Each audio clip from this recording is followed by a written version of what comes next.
بسم اللہ الرحمن الرحیم۔ رسول اللہ صلی اللہ علیہ وآلہ وسلم نے فرمایا، جب آدمی ثواب کی نیت سے اپنے اہل و عیال پر حج کرے بس وہ بھی اس کے لیے صدقہ ہے۔ حضرت ام سلمہ رضی اللہ عنہا سے روایت ہے، نبی صلی اللہ علیہ وآلہ وسلم نے اس کے گھر میں ایک لڑکی دیکھی جس کے چہرے پر زردی تھی۔ آپ صلی اللہ علیہ وآلہ وسلم نے فرمایا، اسے دم کراؤ کیونکہ اسے نظر لگی ہے۔ رسول اللہ صلی اللہ علیہ وآلہ وسلم نے فرمایا، اہل جہنم اتنا روئیں گے کہ اگر ان کے آنسوؤں میں کشتیاں چلائی جائیں تو وہ بھی چل پڑیں، وہ پانی کی جگہ ان کے آنسو روئیں گے۔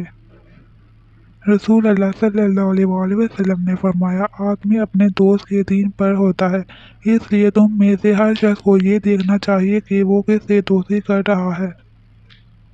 رسول اللہ صلی اللہ علیہ وآلہ وسلم نے فرمایا، آدمی کا درجہ جنت میں بلند کیا جائے گا، پھر وہ کہتا ہے کہ میرا درجہ کیسے بلند ہو گیا؟ اس کو جواب دیا جائے گا، تیرے لیے تیری اولاد کی دعا و استغفار کرنے کے سبب سے۔ حضرت جابر رضی اللہ عنہ بیان کرتے ہیں، میں نے عرض کی، یا رسول اللہ صلی اللہ علیہ وآلہ وسلم، کون سا مسلمان افضل ہے؟ نبی اکرم صلی اللہ علیہ وآلہ وسلم نے جواب دیا، جس کی زبان اور ہاتھ سے دوسرے مسلمان محفوظ ہوں۔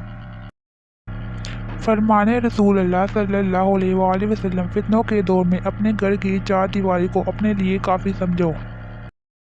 ابو ہریرہ رضی اللہ عنہ سے روایت ہے کہ نبی کریم صلی اللہ علیہ وآلہ وسلم نے فرمایا، منافقوں پر فجر اور عشاء کی نماز سے زیادہ اور کوئی نماز باری نہیں، اور اگر انہیں معلوم ہوتا کہ ان کا ثواب کتنا زیادہ ہے اور چل نہ سکتے تو گھٹنوں کے بل گزید کر آتے۔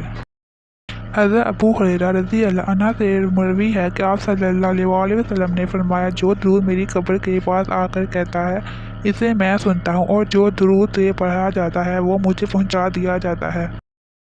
رسول اللہ صلی اللہ علیہ وآلہ وسلم نے فرمایا، قیامت کے دن میں حضرت آدم علیہ السلام کی اولاد کا سردار ہوں گا، اور سب سے پہلے میری قبر کھلے گی، اور سب سے پہلے میں شفاعت کروں گا، اور سب سے پہلے میری شفاعت قبول کی جائے گی۔